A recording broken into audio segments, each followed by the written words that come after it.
വാൻഡല്ല boat rides ആണ്. ഈ വാൻഡല്ലയിലാണ് നമ്മൾ ബുക്ക് ചെയ്തത്.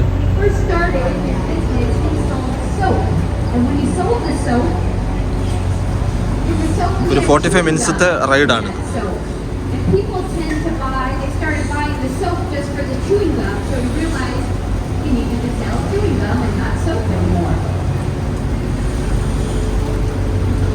മേളൊരു ബ്രിഡ്ജാണ്.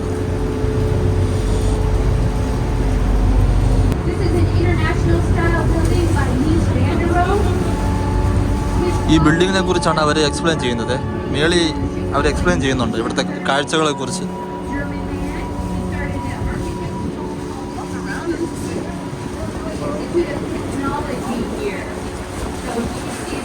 വേറൊരു ബോട്ട് പോകുന്നുണ്ട്.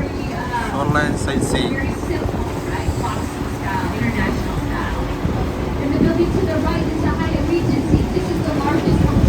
മഴ ഇപ്പോൾ ഒരുവിധം തോർന്നു.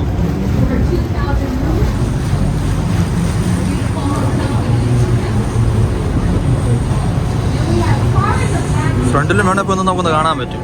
എൻ്റെ മുൻവശത്ത്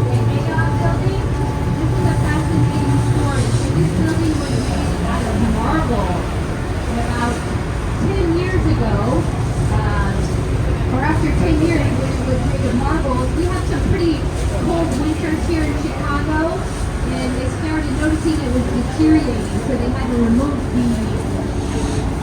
the boat taxi on. അപ്പോൾ അതിൻ്റെ ഒരു വെയിറ്റിംഗ് സ്റ്റേഷനാണ് അതുകൊണ്ടാണ് കാണുന്നത്.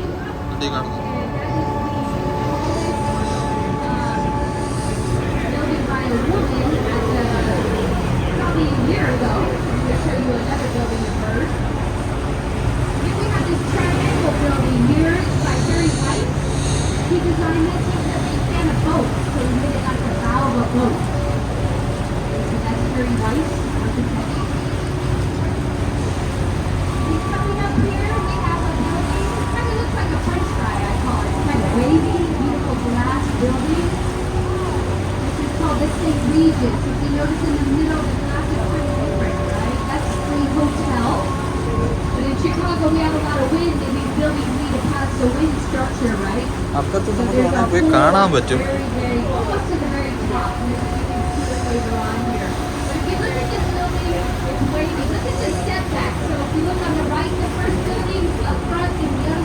ഇവിടെ ചെറുതായിട്ട് മഴ പെയ്യുന്നോണ്ട് അവരുടെ ഒരു കോട്ട് അവർ തന്നു. വാൻഡല്ലയുടെ ഷിക്കാഗോ വാൻഡല്ല.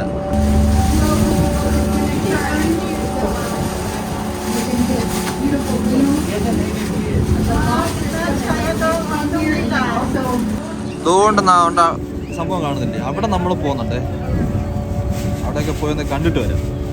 ഇപ്പോൾ ബോട്ടേലല്ല, ഇത് കഴിഞ്ഞിട്ട്. ഇതാണ് ഷിക്കാഗോ സിറ്റിയുടെ സ്കൈലൈൻ വ്യൂ. പക്ഷെ മേളിലൊക്കെ മേഘം വന്ന് മൂടി. മഴയൊന്ന് ചെറുതായിട്ട് തോർന്നുണ്ട്. അങ്ങോട്ട് തിരിക്കുക.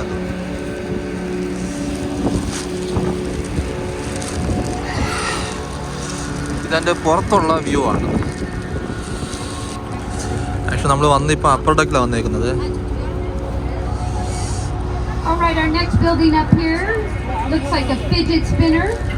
ഈ ബിൽഡിങ്ങിനെ കുറിച്ച് പറയുന്നത്. This building is designed by Schipperei and Heinrich. There's a wonderful, fantastic French restaurant at the very top. You do have to make reservations. This building is the only building on the east side, or the east side of Lakeshore Drive, if you notice. And notice how it's kind of curved around. The wind really whips through that building, around that building. Some famous people, they think Oprah Winfrey lived in that building, or she used to tell people that she lived in that building. She did not live in that building. She actually lived in Water Tower Plaza, which is right by the John Hancock building. Some famous people that have worked or lived here is Scottie Pippen, Sosa from the Cubs, right? So some famous people have definitely lived there. Lakeshore Drive. So we're getting ready to go under this bridge. This is Lakeshore Drive. Lakeshore Drive. One of the longest roads that goes along by the water here. in Chicago.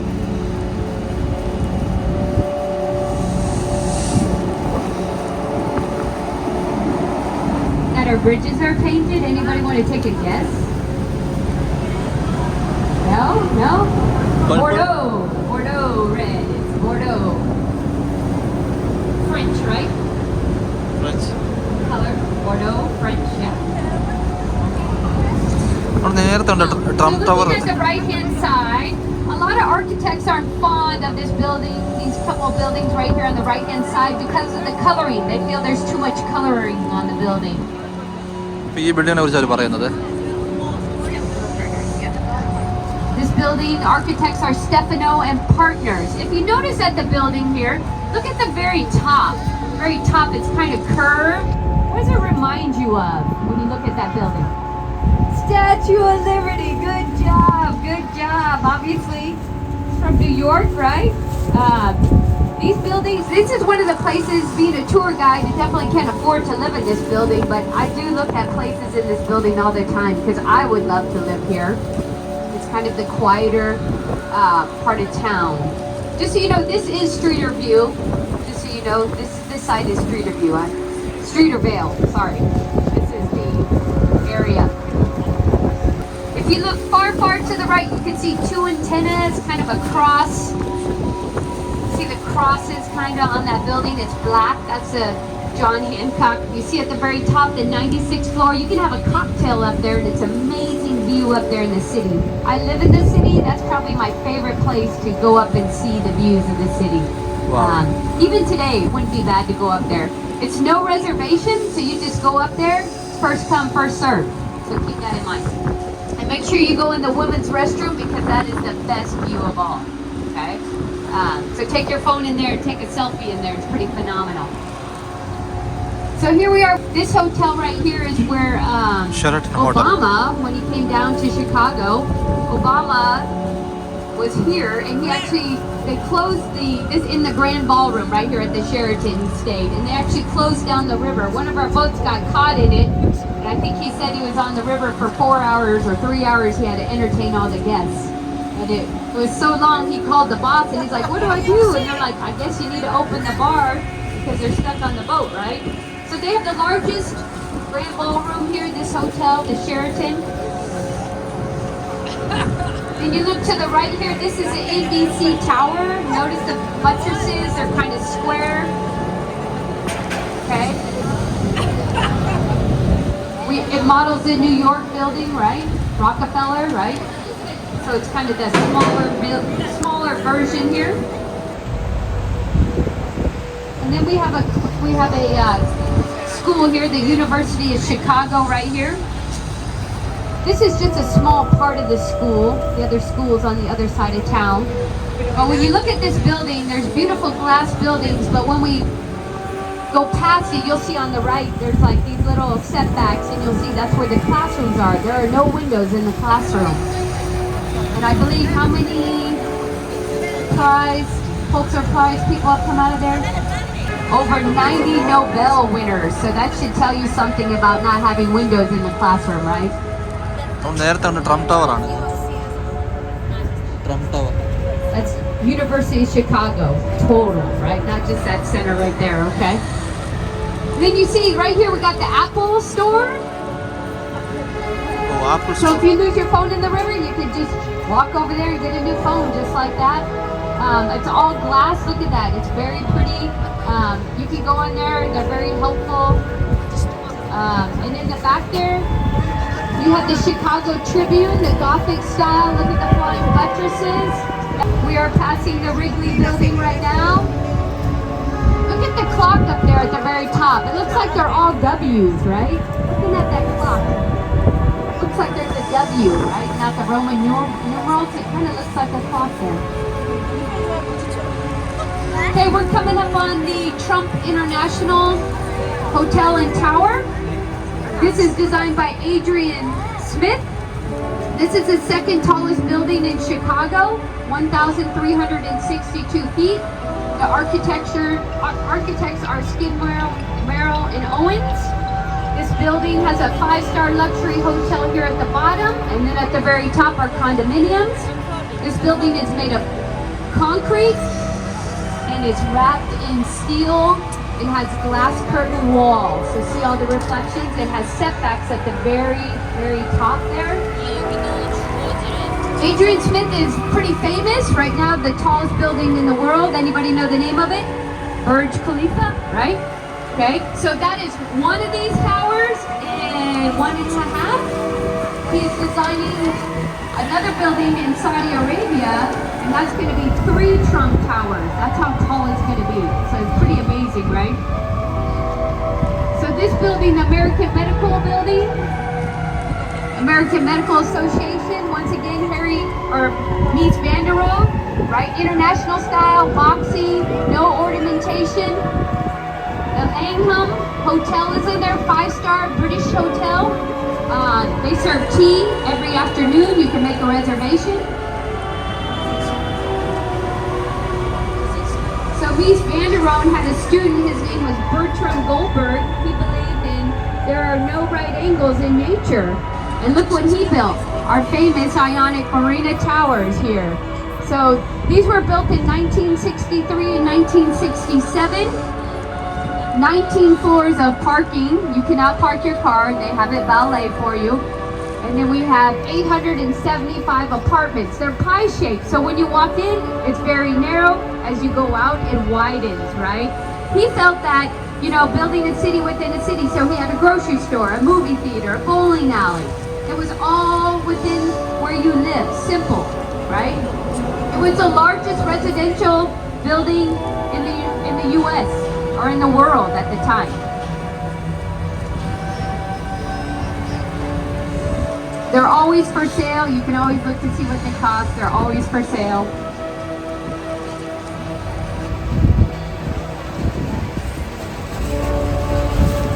Here we have, this is a brand new terrace right here. It's by Getchin Partners. They designed this terrace, RPM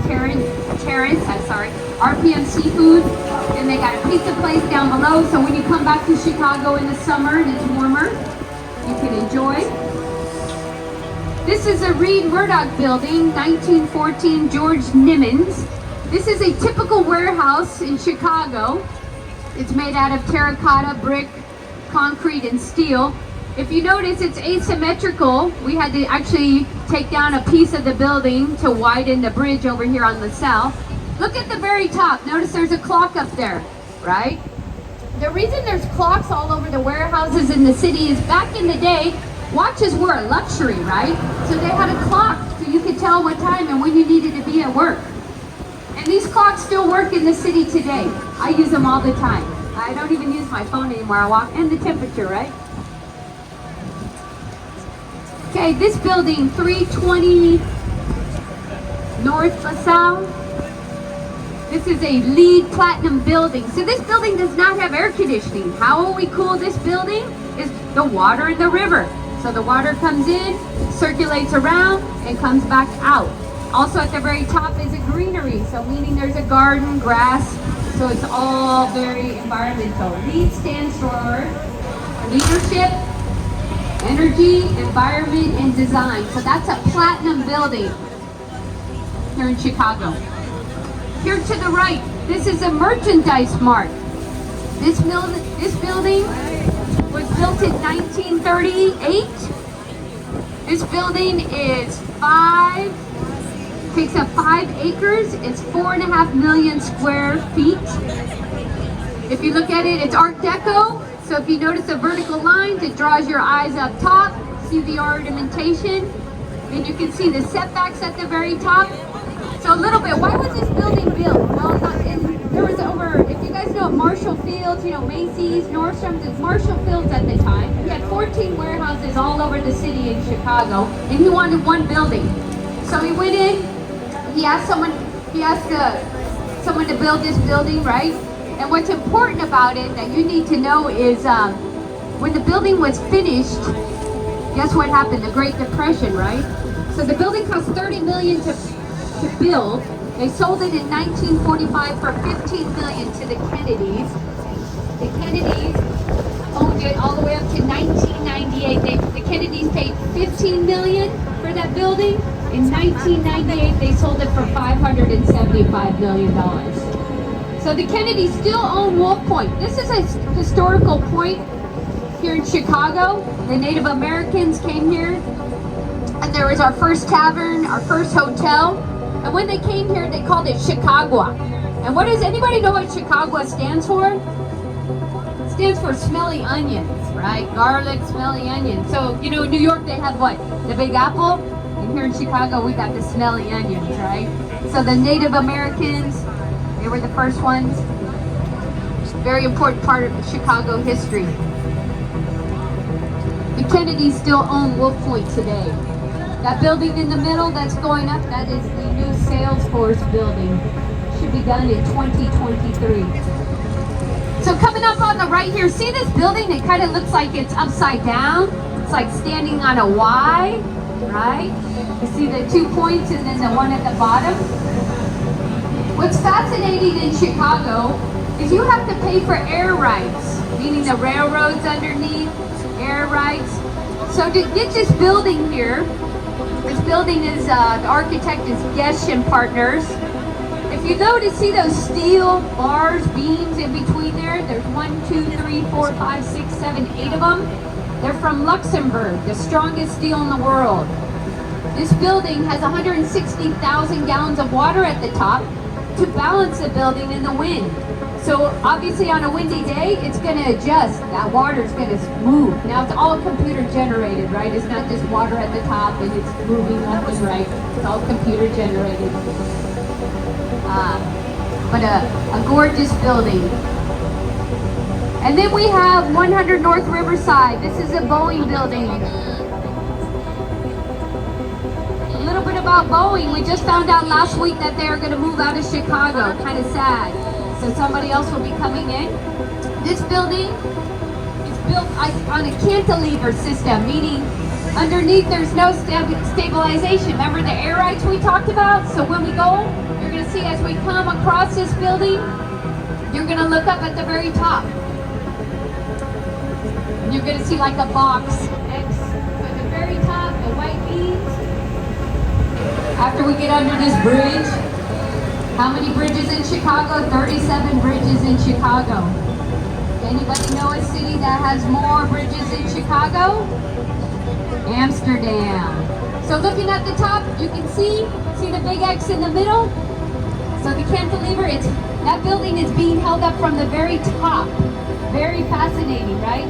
Talk about amazing engineers and architects, right? All right, I'm going to hand it off to Sarah. Thank you very much. All right. Big hand again for Justine. She's just getting started. She's a tour guide trainee, so she's holding her own. She's done over half the tour guide. So if you look just next to us, you'll see some white tarps. Listen in for a moment. You hear that low rumble? That's a series of train locomotives. They are idling right now in Union Station. The buildings that are next to us are all constructed on the air rights of Union Station. So as they exist at street level, trains pass by underneath, and of course people and goods are loaded onto and then step off of those trains. Trains bring their own set of problems. There's the noise, the exhaust, and of course the vibrations. Those issues were dealt with in terms of design and engineering. The two black buildings, 10 South Riverside and 120 South Riverside, then in 1965 and 68, both feature specialized HVAC systems to pull diesel fume exhaust from beneath down through the building, releasing it on the roof.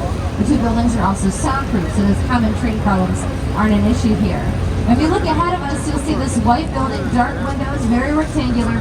This is 222 South Riverside, then in 1972, and it's 35 stories of office space. In between the white building with the glass space and the silver building with the blue-green windows, again, we're on the left side of the boat at this time. You'll be able to check out the Willis Tower as high as we can go today, which will hopefully reach to the top, even though the cloud cover is a little thick. So here we go. We'll see a tall black building. There we are, with a step-like appearance. You might notice the two giant white antennae on top of it. Oh, we can see all the way up to the top. Wonderful. This is the Willis Tower. It's the old Sears Tower. The name for it changed on July 16th of 2009. And that was as the UK's Willis Insurance Brokerage moved in and became the largest tenant. Now, as the largest tenant, it was part of their lease agreement that they were given the option to take on the naming rights, and they just seized the opportunity. If you refer to the building as the Sears Tower, no worries, we know what you're talking about. Just know that it's been Willis for over 10 years. The building's the tallest in the city at 1,450 feet tall. That's 110 stories, and if anyone's a bigger fan of the metric system, 442 meters. But at this point, take your heads back and notice those four glass balconies. നമ്മൾ കയറിയ ആ building ആണ് ഈ building, Willys tower. Tallest building എന്ന് പറഞ്ഞില്ലായിരുന്നോ? അതാ. I want to note that the frame of this building sits out past the normal footprint of the interior. It creates this walkway around the entire exterior. So if you started a new career as a window washer tomorrow and your first assignment was here at Hartford Plaza, you wouldn't use a swing or a pulley system like you might see at other buildings downtown. Instead, you take your bucket and squeegee, you go inside, you take the elevator up to your desired floor, you'd open a window, step out onto the frame, and then you'd walk around the building going one floor at a time as you do your work. Now, to some of us, that still sounds very scary. The window washers, of course, are trained for the environment. They are tethered onto the exterior, and the big increase in safety has to do with changing weather. You see, if you're a window washer on the outside of a building on a swing or a platform and suddenly there's a thunderstorm, the only way you can see safely is to go all the way back up to the inside the building, or all the way down to street level and then inside. We don't have to waste that time at Hartford Plaza. You can open the nearest window, step inside, and wait for the weather to change. Once it's safe to get back to work, you pick right up where you left off. You'll see the Mercantile Exchange Center to our right. The building done by Fujikawa and Johnson opened in 1987, and its two towers stand at 40 stories. If you don't mind, tip your heads back and check out the corners of those two towers. You'll see this sort of zigzag. That's called a serrated corner. And the corner is split at the interior right angle to account for 4 corner offices per corner and then 16 per floor. And as we clear this bridge, we'll go to 1929, the Civic Opera Building. The building opened in that year, and it's been used as a theater, also an office building ever since. The theater in the building seats over 3,000 people. And if you'd like to go inside, you're welcome to have any of the performances from the Joffrey Ballet or the Lyric Opera Company. Both call the building home, and they are running productions right now. Most people notice right away the inscription of the building's title and how that one letter in the building is more like a V than a U. It's actually a Roman U, and it's meant to complement other Roman details in the design. If you're struggling with the Roman details, note the olive leaf slabs with the circles filled with lattice, and also these little smooshed triangles, those are called pediments. Both very common, both very classic Greek and Roman design details. But our next building will bring us into the 21st century again. Finished just 2 years ago, this is 110 North Wacker Drive. The building stands at over 800 feet, and its office space is also the new headquarters for Bank of America inside city limits. And I'd like to paint a picture of what used to stand here. So this site, where we now have an 800-foot tall building, it was originally home to a 6-story structure that opened in 1958. You're trying to compare 6 stories to 800 feet, just use these metal prongs as your ruler. From the top of the metal prongs down to the river, that's the 6-story height of the previous building. Now that 6-story building, again from 1958, had no problems. It was up to code, it was well occupied, it was popular with the buildings nearby, but was torn down because of the site where it stands. This spot in the city's layout had gone up so much in value since 1958 that it made more financial sense to tear down the small but good building to make way for something newer and bigger on the same valuable site. You'll see the brick building with the ivy, and that's the Great Lakes building done in 1912. This building sits on a very historic spot. It sits where the wigwam once stood. The wigwam was a temporary structure, but it was used as the hosting point for the Republican National Convention of 1860. This building sits on the same site that Abraham Lincoln was founded to run for the country's 16th presidency. The building also has this series of 5 ginkgo trees at the edge of the water. These 5 ginkgo trees were essentially the first green space inside the city. This was the first building to account for a green space or 5 plants as part of its original development. And granted, in the 19-teens, green space really wasn't a big deal. Nowadays, proving you're going to add sufficient green space is one of the first hoops you have to jump through if you're interested in putting up a new structure. Let's go just to the right. You'll see this green building with the curve. This This is 333 West Weber Drive, opened in 1983, and it's said to be the city's very first postmodern skyscraper. Postmodern design is really what Chicago is known for. It's in 1980 to present day for the timeline. The style seeks to balance the past with the present in one design. This building doesn't really struggle with it. Notice the building's curve. That is how it pays respect to the past. The curve in the building follows the curve in the river. The Chicago River was our founding environmental feature, so the shape is how the city got its start. At the same time, the building looks brand new, as though it could have opened just a few weeks ago, and most of that's electric glass. Notice the glass on this building, not only is it reflective, but it's been bubbled. It creates a sort of warp skew kaleidoscopic effect. So every time something is constructed nearby, the building gets a nice little update at the same time. But when you're all done with 333 drop to eye level, notice this walkway path that goes underneath the bridge as well. This is our new river walk. It's done by Carol Ross Barney and opened in 2014. It is also home to the largest digital art installation on the planet. You'll notice that black panel with the gray frame just to the right at about eye level. That panel is concealing projection lights. Every evening we fire up those projection lights, we use 3D mapping, and the merchandise market that Steve told us about earlier becomes our backdrop. We showcase movies, music videos, and other pieces of digital art. The whole thing is free. All you have to do is come on down and enjoy the show. Every section of the Riverwalk is meant to remind us of a different way that water and land meet. The greenery just next to us, which is finally becoming nice and full, is meant to remind us of the Everglades of southern Florida. Our next section of Riverwalk with these dancing fountains is meant to remind us of the desert oasis. My favorite section of Riverwalk is up next, the big staircase, and it's meant to remind us of a seaside cliff. But our next building is in view. If you go ahead of us, you'll see a building with a white spire at the very top of it. The building with the white spire is the LaSalle Wacker building. It was done in 1930 by Halliburton and Root, and it's another great example of the Art Deco style. I know Justine Lately covered the Art Deco style earlier when she was talking about the merchandise mart. This building has two big Art Deco details. The first is a limestone exterior. Limestone is the soft beige stone on the outside of the building, and it's very commonly associated with Art Deco because in the 1920s, when Art Deco was popular, we used what we had available. And in Adhesive, Illinois, that's limestone. It's the primary bedrock for the state.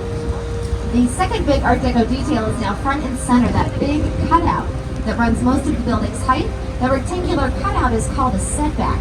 And in terms of design, it gives us a nice feeling of lift. In terms of function, it increases surface area. So it allows more natural light to reach the interior. You'll see the mirrored glass building with that weird line and the recessed glass. This is 111 West Wacker Drive. And that line with the right angle turns runs on all four sides of the building. It's called a ribbon, and it's meant to follow twists and turns of the Chicago River as it cuts through the cityscape. You'll see this white building with the silver windows. That's 77 West Wacker, done in 1992. The building by Ricardo Wofield with DiStefano and Partners was originally home to R.R. Donnelly. The short building, 55 West Wacker Drive up next, was done in 1968. This building by C.F. Murphy and Associates was originally home to Blue Cross Blue Shield. Blue Cross Blue Shield still calls Chicago home. Their new office, though, is much closer to the lakefront, and they moved there in 1997. The tall, dark, green and gray granite building, which we'll see to our right once we clear the bridge, is the Leo Burnett building, built in 1989. The building by Kevin Roach and John Dingaloo is still home to the Leo Burnett Advertising Agency, one of the largest and one of the most well-awarded in the nation. A lot of their biggest relationships and most well-known work has to do with the food mascots. So think about the cereal aisle. Characters like Shirley the Tiger and Snap Crackle Pop, all from the minds of Leo Burnett. But turn your attention forward, you'll see a dark green building, shiny gold top. So again, forward on the right, dark green building, shiny gold top. That is the former Carbide and Carbon building. Now it's the Country Hotel. But the building's design was inspired by a giant champagne bottle. It's covered in dark green terracotta. It's a dark green clay tile. And the top of the building, the tower, is a 50-foot tower covered in 24-karat gold leaf. The green space on the right, just at eye level, is the Vietnam Veterans Memorial. And this memorial lists the names of over 3,000 Illinois residents who gave their lives during the conflict. Just behind it, though, you'll see that beige building with the dome, and that's the old Jewelers building, done in 1926. If you're hungry for some Al Capone trivia, his Stratosphere Lounge's nightclub was once at the very top of the building inside the dome. The dome nowadays is part of the architecture office of All Night Yawn. We have two more buildings as we finish up our tour. The first is the tall, white, thin building. Just to our right, the former Mather Tower and also former Lincoln Tower, done in 1928 by Herbert Riddle. The space just next to it where you now see the London House, that was originally meant to be home to a second Mather Tower. The second building was due to start construction in 1930, but never got underway with the onset of the Great Depression. Our final building today is the beige one at the corner of Michigan Avenue and Wacker Drive. And this is the former London Guarantee and Accident Building, now the London House Hotel. It was designed in opened in 1923, designed by Alfred Schuler, and it sits on a historic spot. That site is where Fort Dearborn once stood. Fort Dearborn was the first military fort constructed inside what became Chicago. It went up in 1803, but unfortunately was burned down during the War of 1812. The fort was reconstructed on the same site in 1816. And if you want to know more about Fort Dearborn, just go over to that building site, and as you arrive, look into the ground. You will see metal markers that lay out Fort Dearborn's original perimeter. In just a moment, though, we are going to go back into the dock. So at this time, I will ask that if you can take a seat, please go ahead and take it. If you can't find a dry seat, just hold on to something secure, because we might have a bump as we dock, and I don't want it to take anybody by surprise. If anyone on board is enjoying an alcoholic beverage, please take your time, please enjoy it. Please know it needs to be finished while you're still on board. Okay, alcohol cannot leave with you as you exit the vessel this afternoon. If you have any questions, if you need more information or want to stay with a fun time on the tour, Justine and I will be the first two people off the boat, so we can greet you as you disembark, take care of any questions, and make sure everyone disembarks safely. If anyone needs to get to Michigan Avenue, just go up the stairs of the elevator, through the two towers of the Wrigley Building, and you'll be right back on Michigan Avenue. But before I put the microphone away, I'd like to say thanks. So thank you on behalf of myself and Justine, also our captain, our crew. There's the bump that I mentioned. I'm glad everyone had a great time on the tour. Thank you for being such good sports about the weather. Have a wonderful time while you're here in Chicago. Thank you so much, everybody.